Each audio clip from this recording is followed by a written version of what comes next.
Welcome to Department of Distance and Continuing Education, University of Delhi.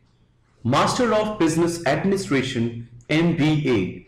Semester 1, Core Course MBAFT 6107. Business Communication. Unit 1 Communication in Organizations. 1.1 Learning Objectives. After a thorough reading of the lesson, you will be able to understand the importance of communication in business environment, define communication and describe the process of communication, understand the 7 key characteristics of effective communication, also known as the 7 C's of communication, appreciate the importance of listening, identify and appreciate verbal, non-verbal and presentation skills, identify and appreciate the key legal issues involved in communication. 1.2 Introduction. Communication is the most frequent activity that we engage in throughout our lives. Even the most challenging tasks can be accomplished with effective communication, and therefore it is an indispensable asset to have, irrespective of the domain that one operates in. In this lesson, we'll learn about communication and how it is used in the context of a business organization. We will start with an understanding of communication in the business environment, the basics of communication, and the 7 C's of effective communication. This will be followed by a discussion on the basics of corporate communication and communication skills, including listening, verbal, non-verbal, and presentation skills. We will conclude the lesson with a discussion on the legal issues involved in communication. As you go through the lesson, you will be able to relate to how exactly the communication process takes place in your institution or workplace. You will learn to better comprehend the messages that you receive from business organizations and also critically examine the quality of the content and delivery. 1.3 Introduction to Business Environment and Communication. Business environment refers to the internal and external factors that affect the functioning of an organization. These internal and external things play out in an organization on a continuous basis and need to be addressed to maintain smooth operations. Communication is the mechanism which ensures that an organization keeps functioning smoothly within the business environment. Therefore, communication permeates an organization. A business organization is driven by communication to such an extent that its very success and failure would hinge upon the effectiveness and seamlessness of communication. It is true of both internal communications happening within the organization as well as external communication with its clients, customers, suppliers, competitors, regulatory agencies, business associates, the government, etc. 1.3.1 What is communication? The word is derived from communicare in Latin, which means to share or make common. Communication can be defined in many ways. Some define it as the process of sharing and understanding meaning, and others use a more mathematical definition that views communication as a process of coding and decoding messages. Using a blend of the various definitions of communication, the process of communication can be depicted as it is depicted in the figure 1.1. The definition given by Pearson and Nelson is a practical one and intuitive. Let us try to break it down to have more clarity on the keywords appearing in the definition. Process. Communication is a process, which means that some activities are involved in it, including arranging your thoughts, coding your thoughts into signs, symbols, and words, sending out coded message through a channel, and receiving feedback from the receiver. At the other end, the received message is decoded by the receiver, who in turn encodes the feedback and sends it out. The process of communication is influenced by many factors, including the context, language, audience, age group, etc. Sharing. You would agree that it is difficult to share your thoughts and ideas exactly as they originate in your mind. A process of coding and decoding is required for sharing the same. Language, signs, symbols, sounds, etc. help us in sharing our thoughts, feelings, and ideas. You can see that sharing of thoughts, ideas, feelings, etc. is the primary purpose of communication. Understanding. Understanding refers to the process of interpreting or decoding the message by relating it to the knowledge possessed by the receiver. If the communication does not lead to understanding for the receiver, it is not communication at all. Meaning. Meaning refers to what is being shared through communication. As you will see later, context has a lot to do with meaning. The same words may mean different things in different cultures. For instance, bike is a term used for bicycles in the US, whereas a bike is taken to mean a motorbike in India. Here is an example in the blue box. Two hunters are out in the woods when one of them collapses. He's not breathing and his eyes are glazed. The other guy whips out his cell phone and calls 911. "I think my friend is dead," he yells. "What can I do?" The operator says, "Calm down. First, let us make sure he's dead." There is a silence, then a shot.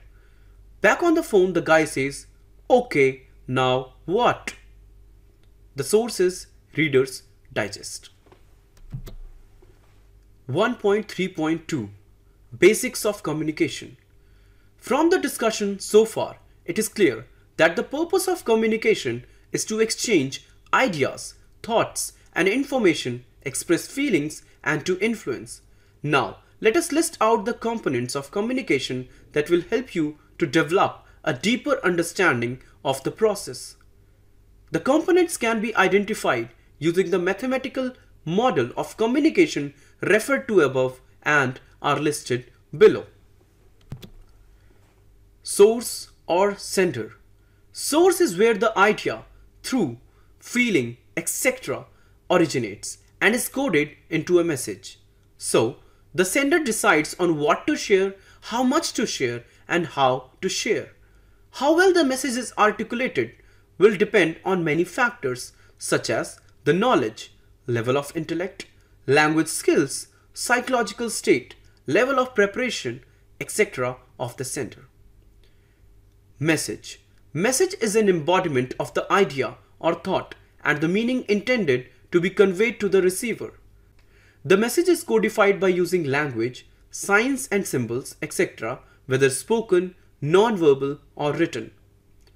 The manner in which the message is delivered is also of a great importance as it may turn the literal meaning of the message on its head. For instance, if you tell your boss that you are very enthusiastic about additional work with your head down and avoiding eye contact, it would most certainly be taken the other way by him. Channel, medium. The channel or medium of communication refers to the delivery method which is used by the sender. The sender can select the spoken channel or the written channel or the non-verbal channel based on the importance of the message, sensitivity, context, etc. Some common spoken channels are face-to-face conversations, telephonic conversations, radio and television broadcasts, conference calls over the internet, etc. Whereas the popular written channels are letters, emails, memorandums, newspapers, mobile application-based chats, messages sent on social networking sites, press releases, etc. Receiver. The receiver is the other party in the communication process who receives and decodes the message. One of the major challenges in communication occurs because the sender has little control on whether the message will be interpreted in the manner intended by him. However, the sender must analyze her audience or the receiver before deciding on the choice of words, language, tone, etc. to increase the probability of the message being received and interpreted in the intended manner. Feedback. The response, whether intentional or unintentional, to the sender's message constitutes feedback. The feedback is a message in itself composed by the receiver and sent back to the source.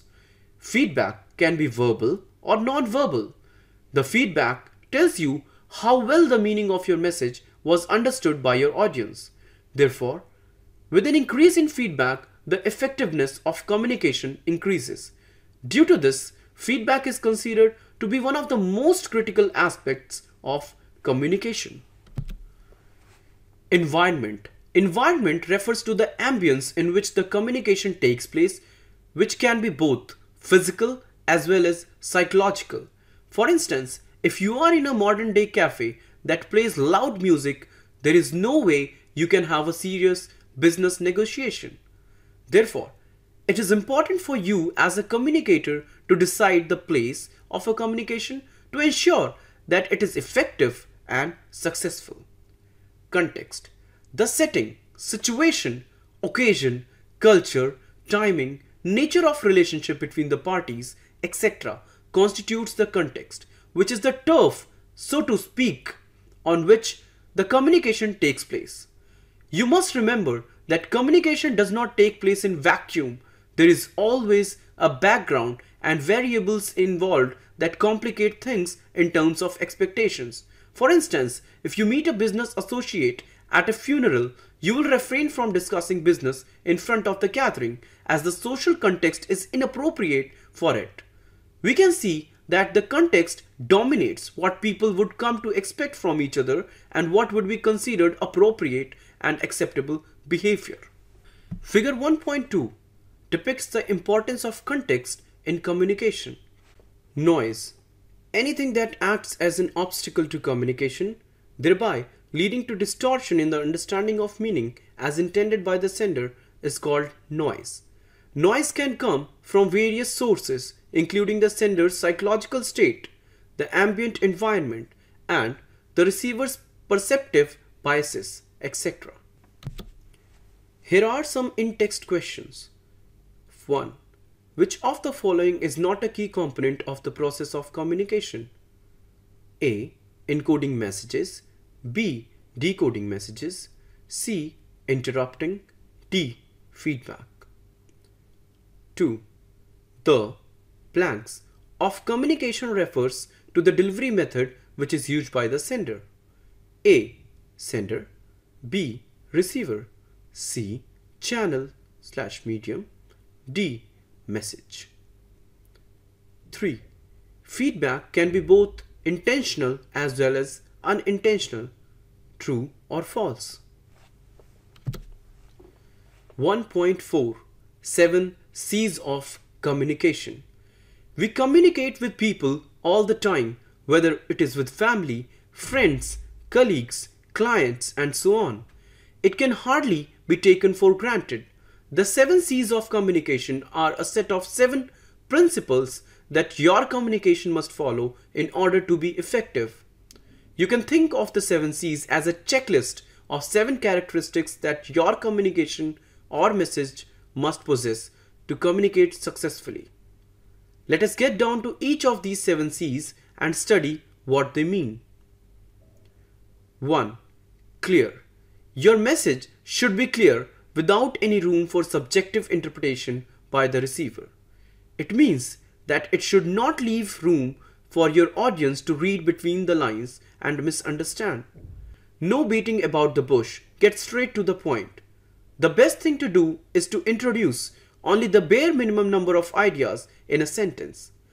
Clarity is all the more important in business communication as the same message may be relayed across media. For instance, say, a bank is initiating a drive to update the Know Your Customer (KYC) details of the account holders whose accounts have been lying dormant for more than a year. The following notification is sent out through text messaging. Dear account holder, please update your Know Your Customer (KYC) details to avoid temporary suspension of your accounts. XYZ Bank Limited.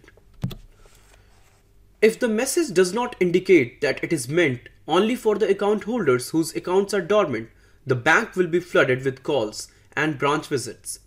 Even if the message is sent only to those with dormant accounts, still it may reach the other account holders through word of mouth, and panic may still set it as the message itself is not clear.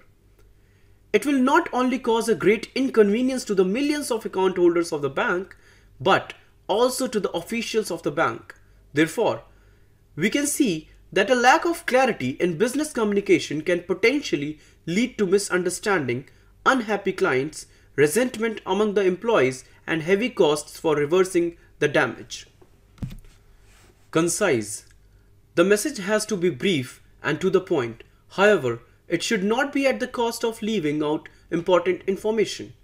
You can do it by following the strategies given below. Avoid repetition of information. If you have already mentioned something, there is no need to repeat the same, as it will not add any value to the message. It will only end up making the message long-winded. Weed out any unnecessary sentences and fillers from the message, the removal of which will not cause any loss of meaning. Concrete. The message should be concrete, which means that it should have all necessary details presented in a focused manner, readily consumable and easily understood.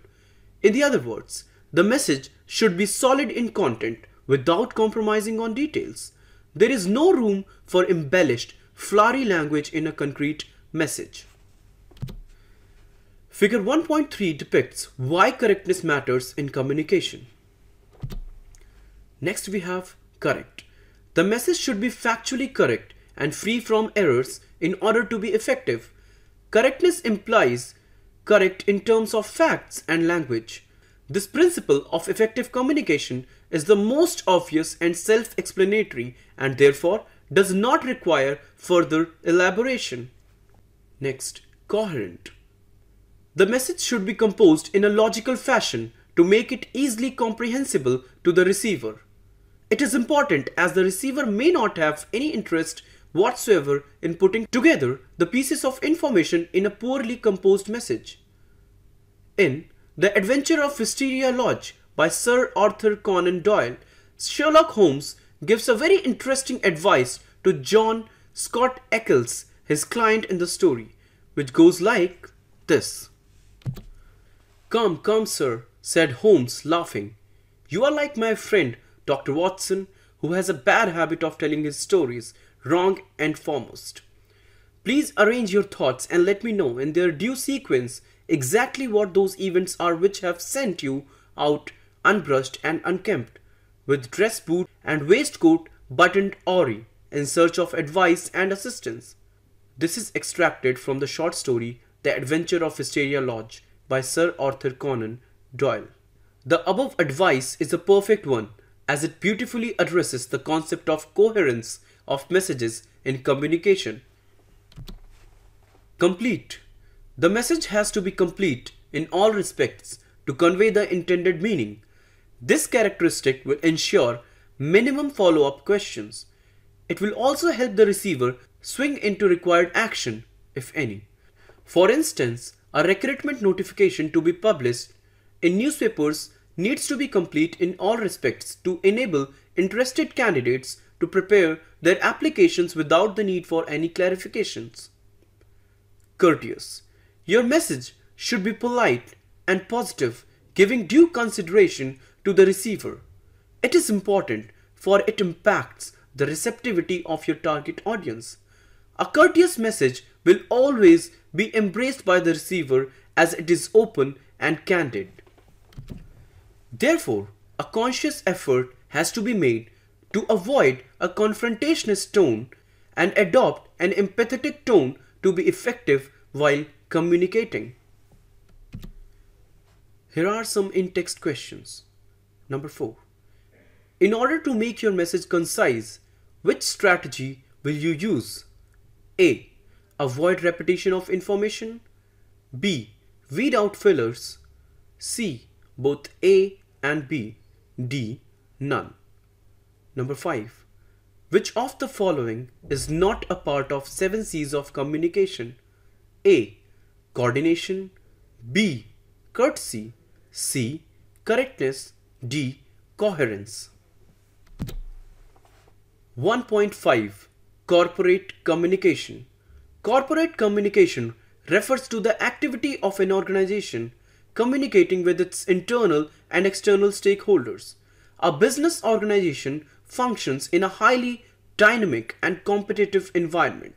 It has to kindle the interest of its target customers in its products and services and carve out a space for itself in the market to remain profitable and grow over time. It should have the ability to outwit your competitors. On the other hand, an organization has the rather difficult task of keeping its workforce motivated enough to keep productivity high and attrition low. All this requires continuous engagement with internal and external stakeholders through effective communication. The major internal and external stakeholders are depicted in the image over here. Figure 1.4 depicts a model of the internal and external stakeholders in corporate communication. The medium and instrument of corporate communication would vary depending upon the target and the objective which is to be achieved through communication effort. 1.5.1 Functions of a corporate communications department. There is a wide variety of communication activities for which the corporate communications department is responsible. These activities can be better understood if we group them based on the purpose. Accordingly, the major functions have been classified as below. Public relations, that is PR. PR is a broad term that refers to how a business communicates with the public in general, including the media. As a part of the PR function, the communications professionals will be responsible for investor relations, media relations, and so on. The activities undertaken by PR professionals include organizing press conferences, planning and executing product launch events, drafting and circulating press releases, liaising with the media and the other agencies, etc. The PR communication exercise involves regular communications of the major and minor events pertaining to the company through proper channels so as to help generate a favorable public opinion about the brand. Communication during crisis.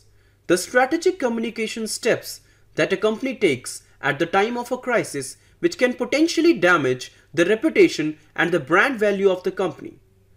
Any unanticipated event with the potential to cause damage to the organization requires swift response to minimize the damage or to prevent the damage from occurring.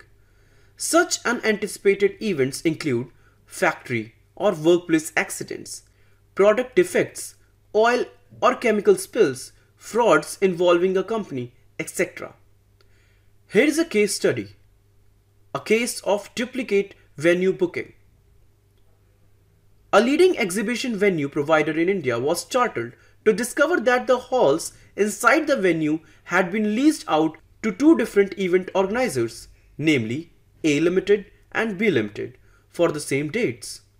At the time of discovery of this mistake, the event dates were less than 4 months away. This was a case of duplicate booking, and there was no way two events could be held in the same exhibition halls on the same dates. Both event organizers were given allotment letters around 2 years earlier for the same dates, and they had started with their respective publicity campaigns. They had even finalized the participation and allotments of booths to individual exhibitors. When this error was discovered by a junior officer of the venue provider, he immediately informed the matter to his reporting manager, and quickly the matter was escalated to the senior management. The management of the venue immediately constituted a crisis management team of 4 seasoned officers to deal with the crisis. The team convened an internal meeting to deliberate upon the matter and develop a strategy for dealing with the crisis. The very first decision by the team was that the issue had to be communicated to both event organizers without losing any time. This would be followed by negotiations with the organizers to persuade one of them to consider changing the dates of the event. Breaking this development to the organizers was a challenge, and the medium of communication for the same had to be chosen carefully. Written communication in the form of email or letter or even communication through telephone was ruled out, as it would have been perceived by the event organizers as an indifferent approach to the crisis by the venue provider. The crisis management team agreed that it would be best to invite the two event organizers separately for in-person meetings to communicate the same. During the meeting, event organizers were very upset as their events were in serious jeopardy. The venue team acknowledged the error and assured of all support and cooperation to deal with the issue. Both organizers were requested to consider changing the dates of the exhibition. However, none of them agreed, and A Limited even threatened to take the matter to the court. After the initial meetings, the crisis team realized that since one of the two would get to keep the originally booked dates, it would be best to pursue the matter with B Limited, as A Limited was already thinking of filing a lawsuit.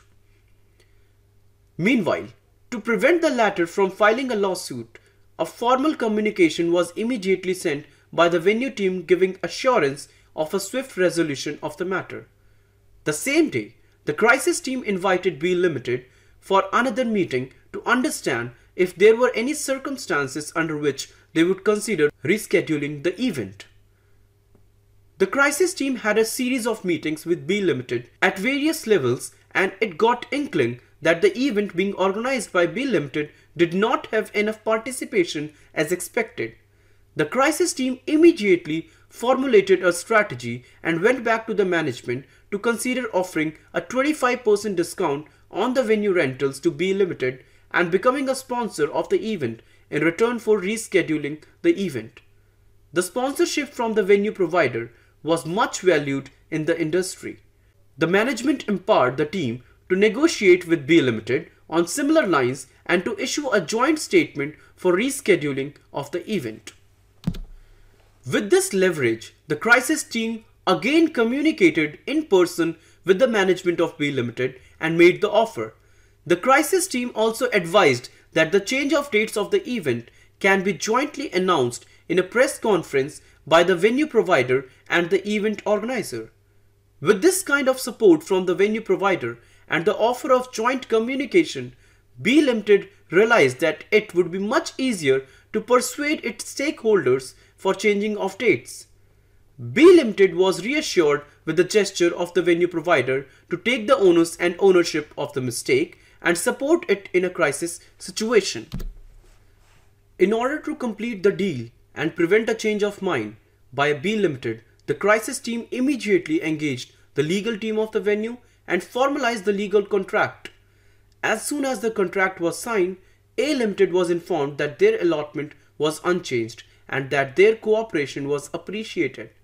A press conference was soon arranged, and the venue provider and event organizer jointly addressed the media and assured the industry that the event will be strengthened with the onboarding of the venue as a sponsor and that the event will turn out to be a resounding success. The venue provider constituted another team from the operations and the IT departments to fix the loopholes in the booking system to prevent such instance of duplicate bookings in the future. Discuss the key learning from the above case. Next is marketing or customer or client communications. Though marketing communication is considered to be in the realm of marketing department in most companies,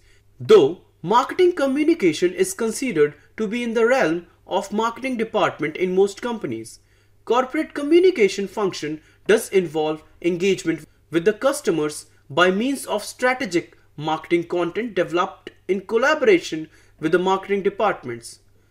Such content includes brochures, flyers, newsletters, posting content on social media platforms and blogs, etc.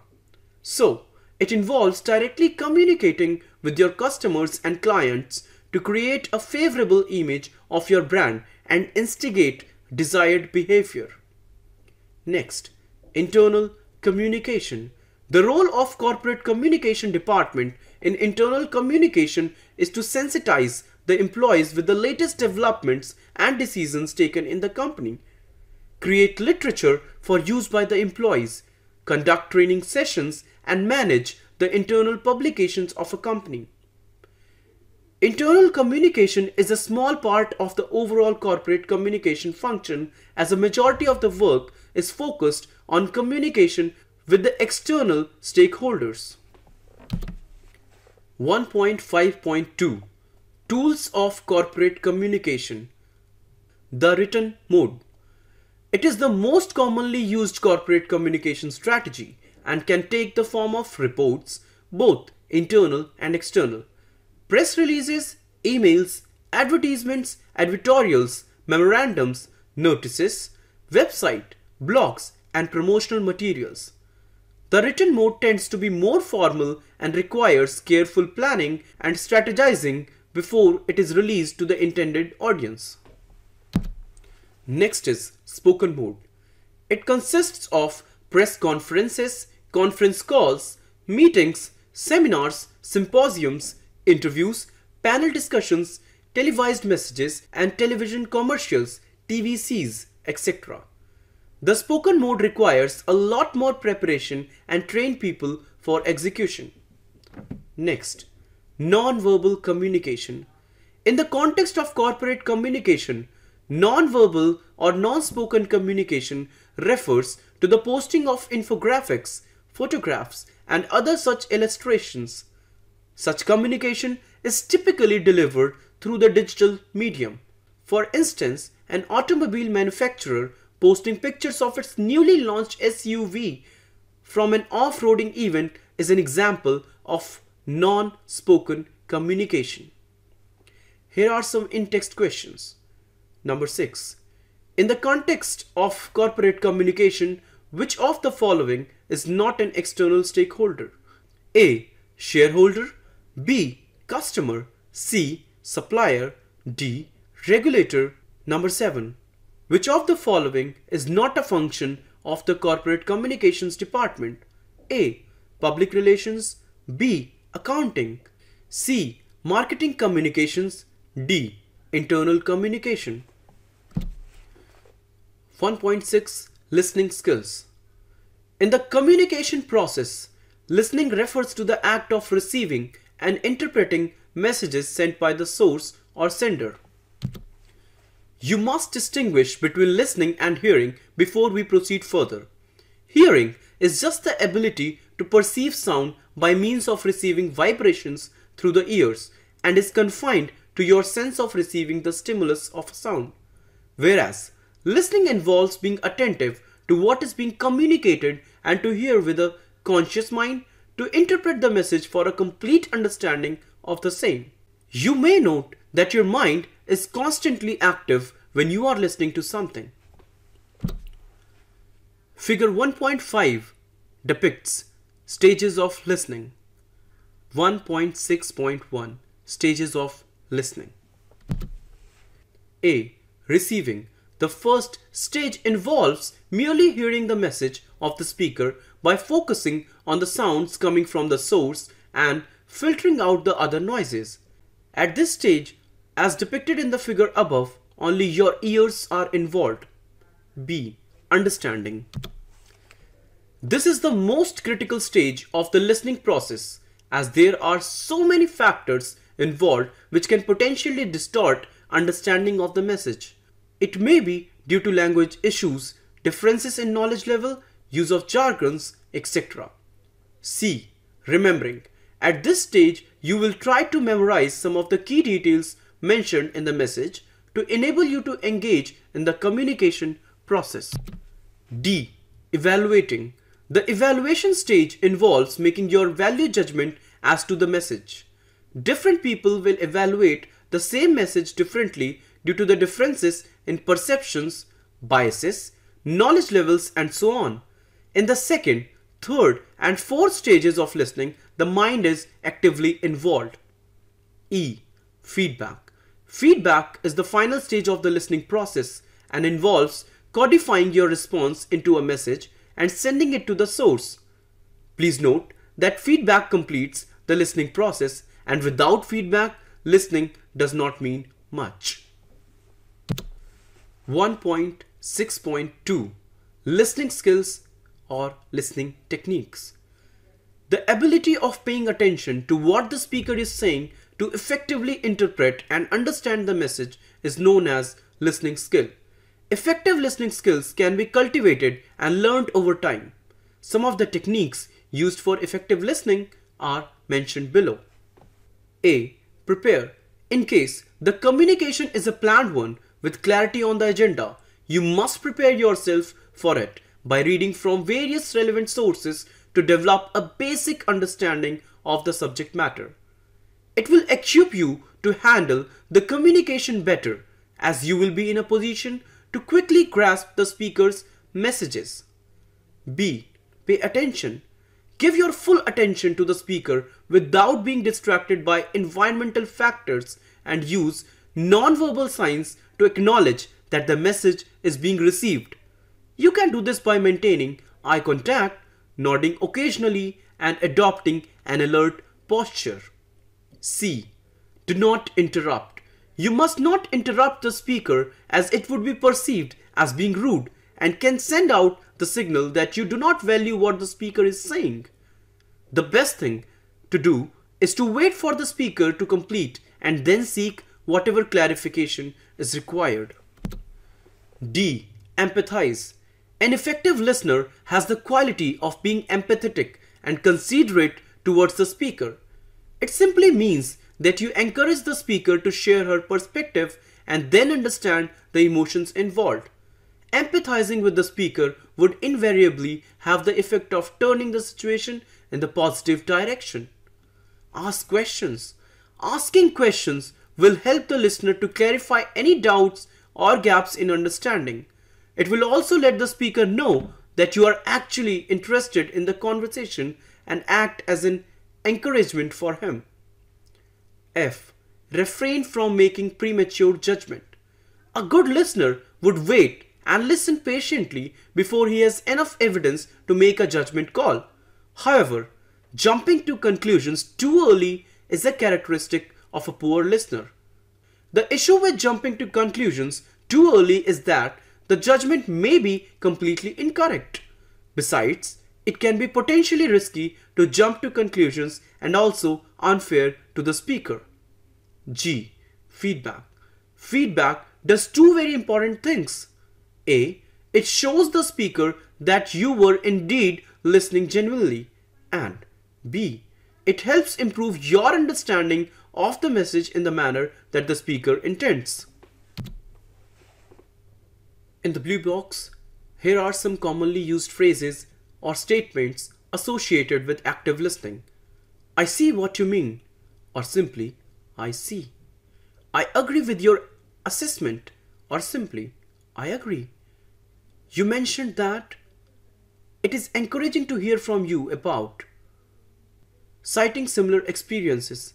I had a similar experience while visiting one of the distributors. Paraphrasing. So you think that the increase in interest rates may cause a decline in the credit offtake for the next 2 quarters? 1.6.3 Types of listening. A. Active listening. Active listening is the process of listening to the verbal and non-verbal messages and cues of a speaker, asking questions for seeking clarification, and providing feedback with the objective of understanding the message by the receiver as intended by the sender. It is the most ideal form of listening. B. Pseudo-listening. Pseudo-listening refers to the act of portraying as if one is being attentive in a conversation, whereas in reality he may be completely ignoring what the speaker is saying. It may be because of plain disregard for the topic under discussion, or it may be an attempt to deceive the speaker for some vested interest. The mechanism followed in pseudo-listening is to send out non-verbal signals such as nodding, smiling, etc. to signal that you are attentive. C. Selective listening. Selective listening refers to the filtering of the incoming messages to let in only that part that interests the listener. The listener selects only as much information as he considers relevant for his interests. D. Insulated listening. The act of avoiding certain information from the communication is known as insulated listening, and hence it is the opposite of selective listening. E. Stage hogging. Some people seem to be interested only in conveying their own feelings, ideas, etc. in order to be the center of attraction. This is done by planning interruptions every now and then to hog the limelight. 1.7 Verbal, non-verbal and presentation skills. You must have noticed in your day-to-day life that before you start a conversation with any person, the subconscious mind makes an assessment as to that person's ability or expertise in the matter that you wish to talk about and other aspects such as cultural background, profession, etc. Accordingly, you will customize and calibrate the message to suit the receiver's capacity to understand the same. Your skill lies in how well you can strategize and customize the message to suit the requirement and ability of the receiver. These skills can be classified into the following three sets. 1.7.1 Verbal skills. The use of words, whether spoken or written, for the purpose of sharing information, ideas, thoughts, etc. is known as verbal communication. Some of the key verbal communication skills are listed below. First one, knowledge about your audience. Before you start preparing your message, you must think about who your target is. Some of the relevant questions that you need to answer for this purpose are: what is the cultural background of the target? What language does the target speak? What is the level of education of the target? The answers to these questions will help you design and plan your communication in a much better way. For instance, if you have been assigned to design a sensitization program on the vision and mission of your organization, you will have to develop different modules for, say, the executives and the factory workers. It is simply because the two target groups have different level of education and hence require customization of the content to cater to each group. Next one, clarity of thought. In order to be an effective communicator, clarity of thought is an attribute that one cannot do without. Before you start speaking or drafting your message, you should be able to clearly recognize the relevant thoughts, understand the importance of each one based on the context, and organize them in a logical and interesting fashion to compel the audience to listen or read through the message. Next, articulation. Closely related to clarity of thought is articulation, which means how clearly the thoughts are expressed in words. Articulate communicators build coherent and concise messages which stand out for their sharpness and focus. Intonation and modulation of voice. This particular skill is a great asset for any kind of public speaking, whether it is delivering a speech, speaking in a conference or seminar, delivering a presentation to a potential investor, negotiation meetings, and so on.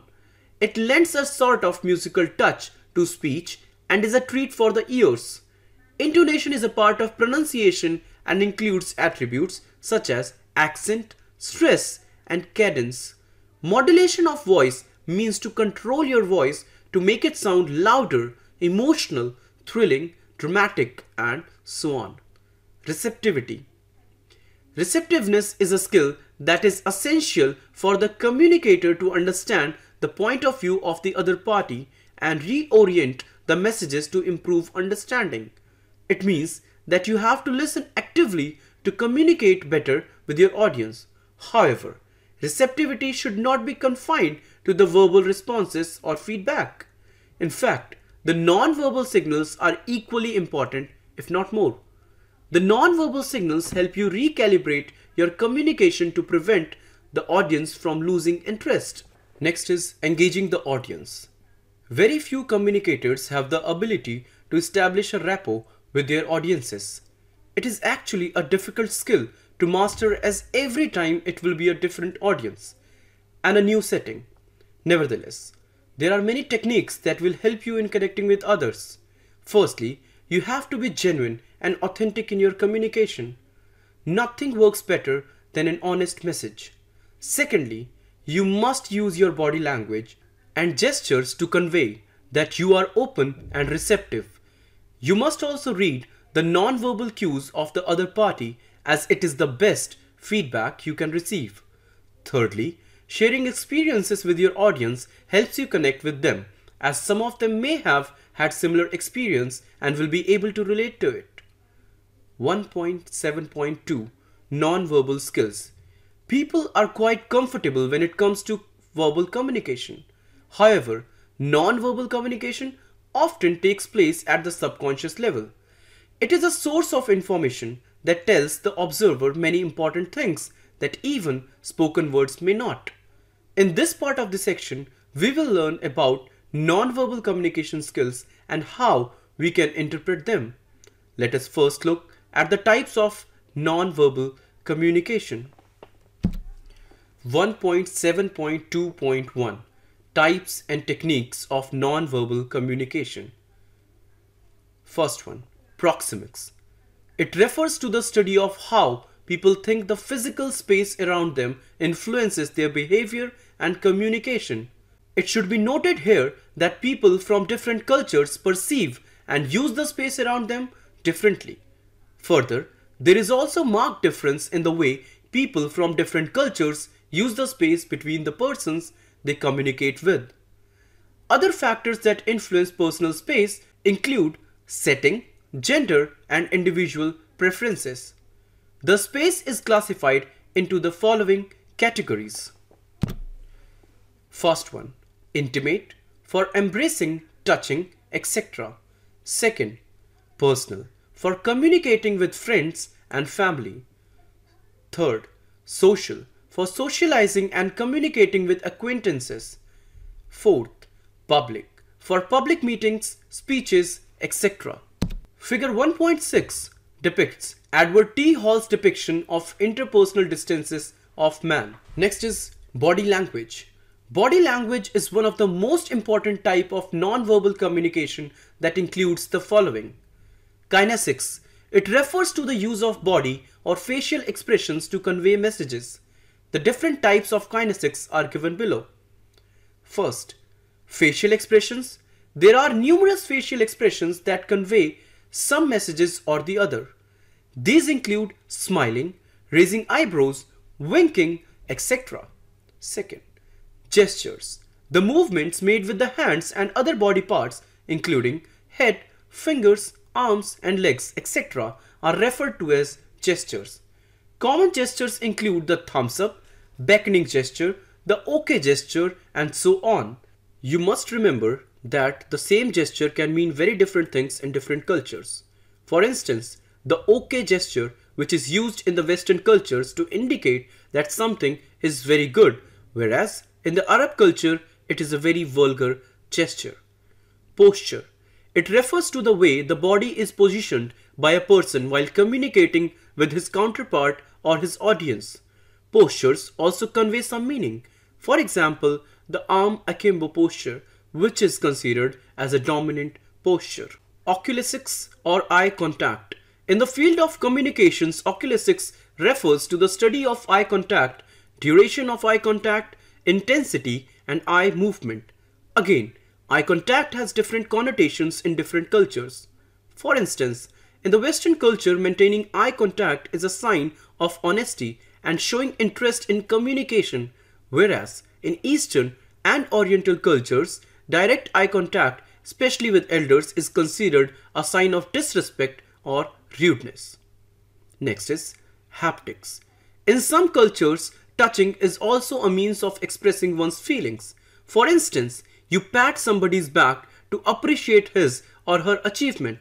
However, as is the case with the most types of body language, touching can be taken very differently in different cultures.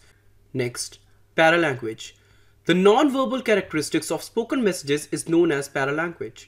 In other words, the acoustic features of speech that include tone, modulation of voice, pitch, accent, loudness, etc. are part of paralanguage.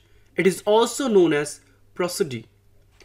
1.7.2.2 how to interpret non-verbal signals. People use body language all the time, consciously or subconsciously. Since these non-verbal signals are very useful for understanding the verbal message, knowledge of how non-verbal signals can be interpreted becomes essential. Given below are some of the strategies for interpreting body language. First, observe. It is quite obvious that observation is key to interpretation of non-verbal signals.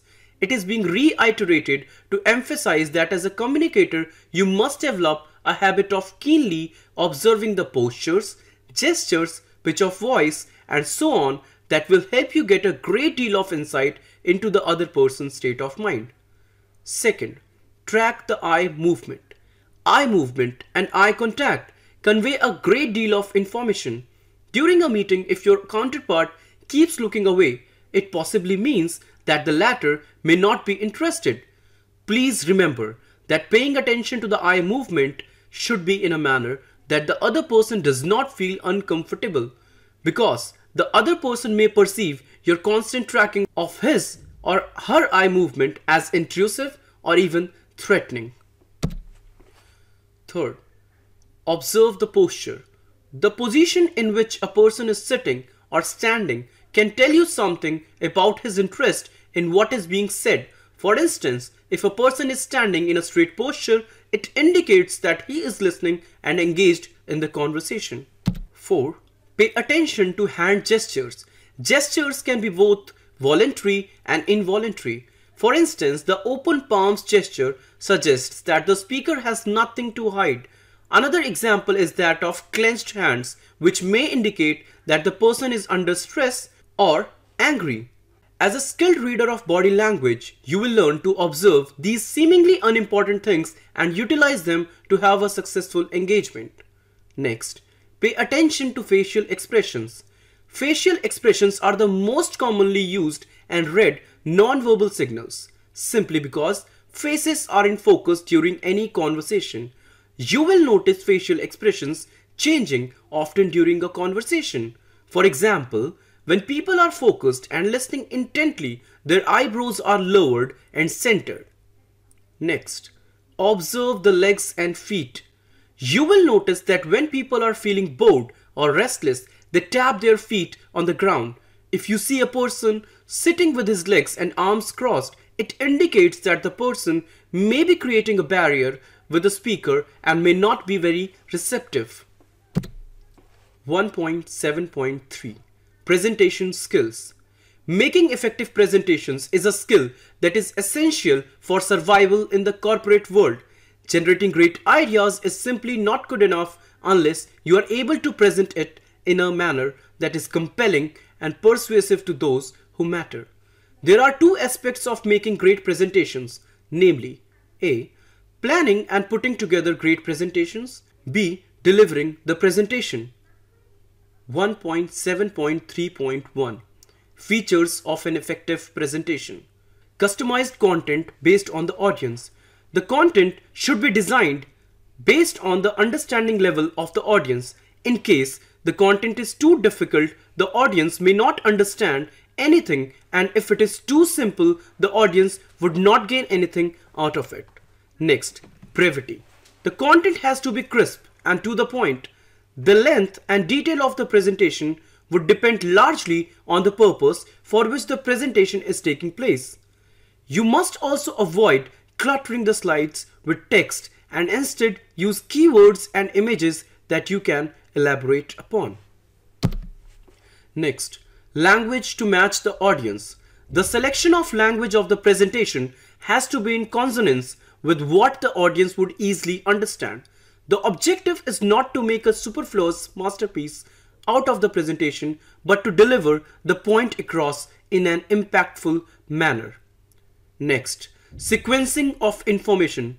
In order to keep alive the interest of the audience, you must design the slides in a sequential manner, revealing little by little.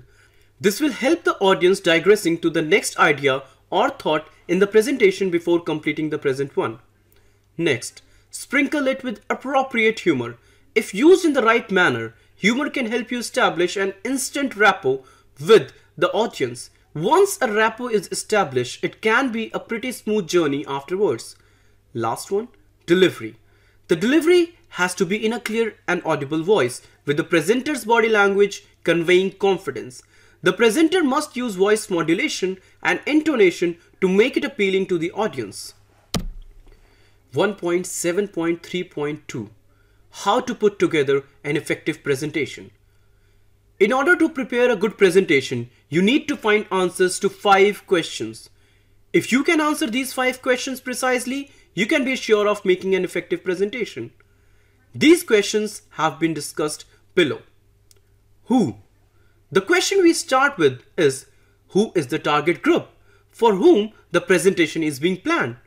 There are a few more questions that logically follow from this, which are listed below. How many people will be attending? What is their age group? What is their education? How aware is the target group about the topic of presentation? What is the nature of relationship between the speaker and the audience? What language is the audience accustomed to? The answer to each of the questions above will impact content planning and delivery. For example, if the audience is a group of school children who are being given a presentation on inflation, the content will be different, and if the audience is a group of economists, the content will be entirely different, though the topic of the presentation is the same. Next, why? The reason for making the presentation is the next key question that needs to be answered before planning the content. Is the presentation merely informational, or is it to introduce a change in an established system that the audience is accustomed to? Or is it a presentation to raise funds from potential investors? The responses to these questions will shape the content further. Next, where? This question looks at issues such as, where is the presentation being planned? Is it going to take place at a client's premises? How large is the venue? What are the facilities and visual aids available at the venue? What is the level of ambient noise? How comfortable is the seating? Is there power backup available? And so on. The responses to these questions will help you not only plan the content but also arrange the necessary logistics and support for the presentation. Next, when? The question here is when or at what time of the day is the presentation scheduled? Is it a single presentation or one of a series of presentations during the course of the day? Is it immediately preceding or post lunch? Is it the first or the last presentation of the day? You will have to be very tactful in planning the content and delivery based on the responses to such questions. For instance, it has been seen that if your presentation is in the last slot just before the day is going to be over, the audience will already be drained with all the activity during the day, and hence you'll have to plan the content carefully to not include too many heavy concepts. You may also use appropriate humor to keep the audience's interest alive. Next, what? With this we come to the all-important question of what. It directly addresses the issue of what should the content of the presentation look like. The series of questions that need to be answered to decide the content are: how much detail is required? What will the audience be interested in? Is there something sensitive about the topic that needs to be avoided? What examples will the audience relate to? Will the audience like more visual content? Once the above questions are answered, you will know what to include and how much to include. The length of the presentation is a critical aspect which calls for a general strategy of developing and keeping multiple presentations on the same topic at readiness, just in case you have to, say, cut short the presentation. In such scenarios, using the same presentation may not be a good strategy. Therefore, it is advisable to have at least 3 separate presentations on the same topic of varying lengths. The shortest will have the core ideas that you cannot do without. The middle length will have a little more detail, and the longer version will be a comprehensive one with as much detail as possible. 1.7.3.3 Effective delivery of a presentation. Keep notes. If it is a lengthy presentation, you will do better with short notes that mention the key ideas that you will be speaking about. Keeping notes handy will help you deliver the presentation in an orderly fashion without having to take long pauses to remember what would come next. You should not feel embarrassed to refer to the notes, as generally it is acceptable to use the same. However, it would depend on the situation and the context on whether your audience would accept you reading from notes. Therefore, if you are expected not to use notes, you should prepare accordingly and speak from memory. Second, eye contact. The best way to connect with your audience is to strike eye contact with the audience. However, the eye contact should be with the entire audience and not concentrated towards a particular zone or spot or an individual. It demonstrates your confidence and sincerity with which you are delivering the presentation. Third, dressing for the occasion. Your attire will play an important role in how seriously you will be taken by your audience. The best thing to do is to avoid clothes that can potentially distract the attention of the audience. You should also avoid wearing dresses that you do not feel comfortable in, as it may interfere with your focus. Next, voice. The most important aspect of delivering a presentation is your voice and how you can control it. In case there is no public address system or microphones and speakers available, you'll have to put in a lot more effort to be loud enough to the entire audience. You must use voice modulation and intonation to your advantage. Intonation and modulation lend a sort of music to your speech which makes it sound much impressive.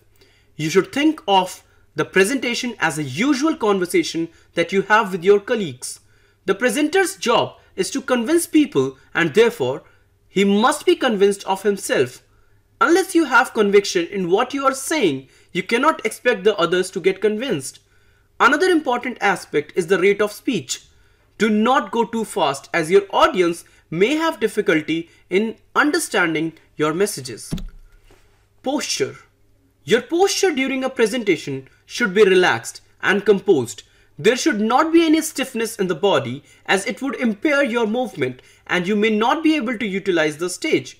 You should not remain tucked away from the view of your audience behind the lectern. Rather, you should use the space on the stage to your advantage.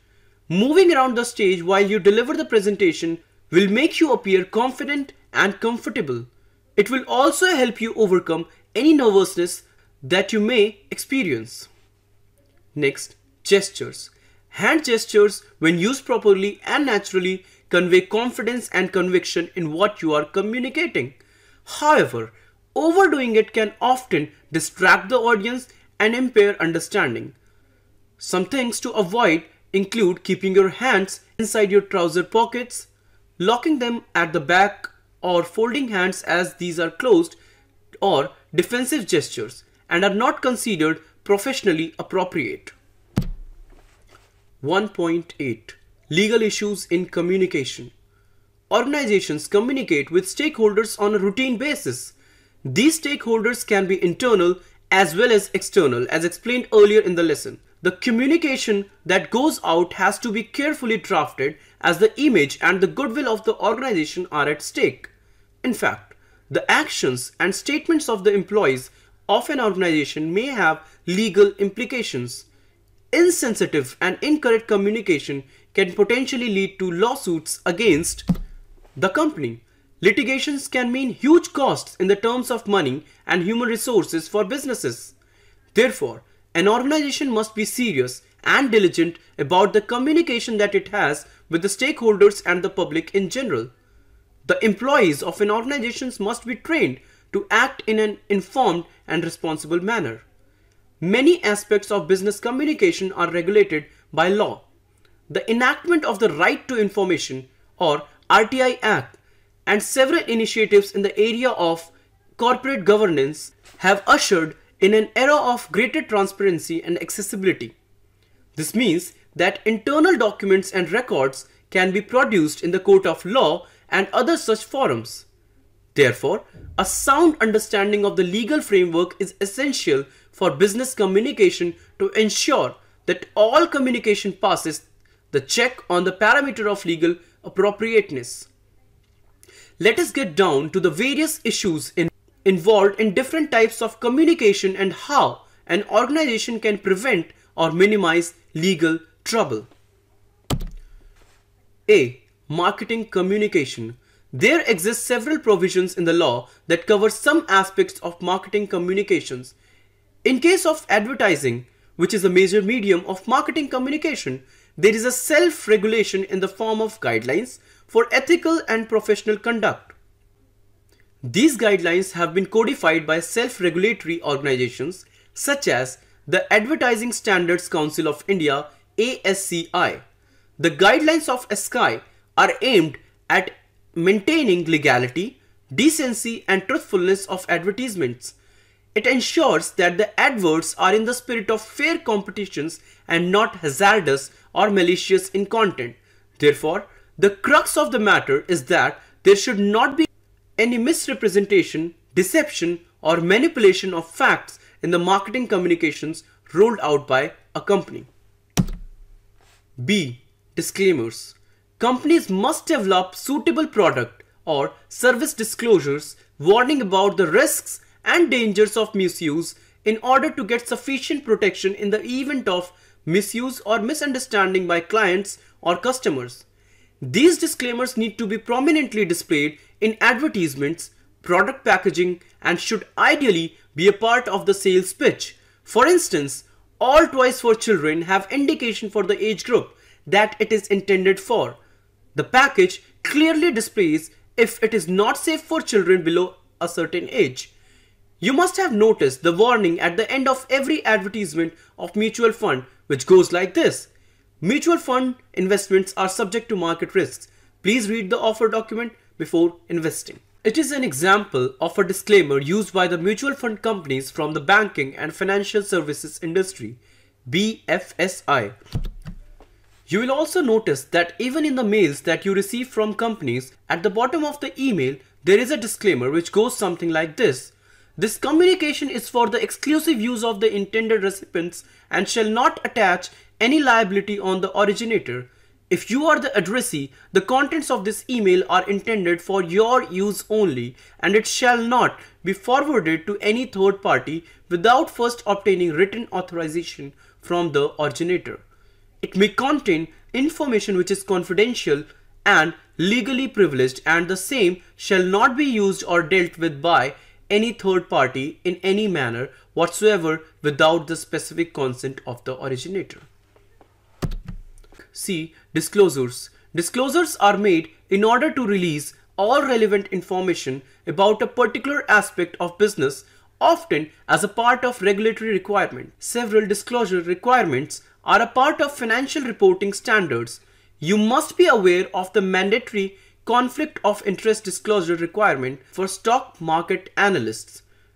There are non-disclosure agreements which are often a part of the contracts between two organizations entering into some sort of business relationship in which one or both of them agrees not to share information outside of the contractual relationship.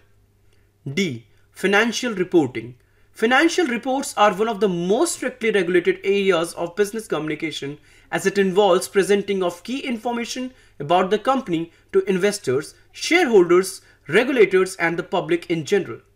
Misrepresentation or manipulation of financial information will lead to penalties, criminal proceedings, and the irreparable damage to the reputation of the company.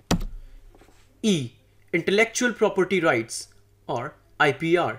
There are many types of intellectual properties, including patents, writings, trademarks, etc.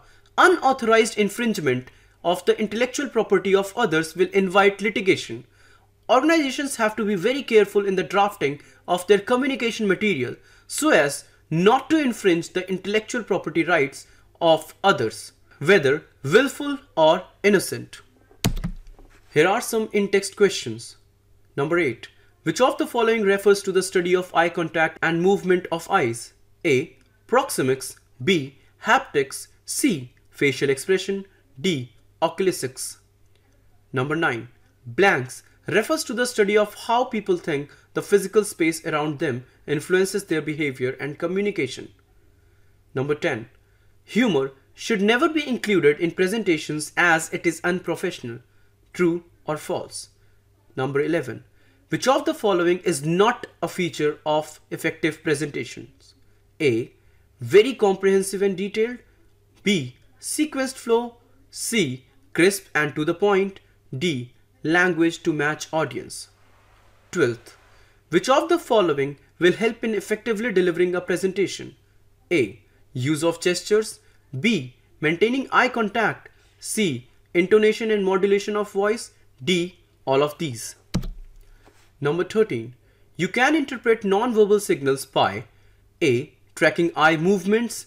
B. Observing hand gestures. C. Observing position of legs and feet. D. All of these. Number 14. Blanks gives a musical touch to your speech. A. Clarity of thought. B. Articulation. C. Intonation and modulation of voice. D. Receptivity. Number 15. Which of the following helps in avoiding particular liability on account of misuse of a product or service? A. Disclosure. B. Disclaimer. C. Financial reporting. D. None of these. 1.9 Summary.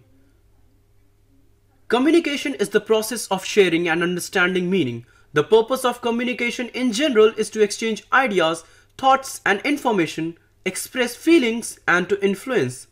The 7 C's of communication are the characteristics that a message should possess in order to be effective.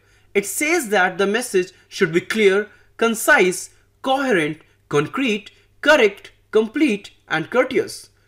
Corporate communication refers to the activity of an organization communicating with its internal and external stakeholders. The internal stakeholders include these employees, the management and the board of directors.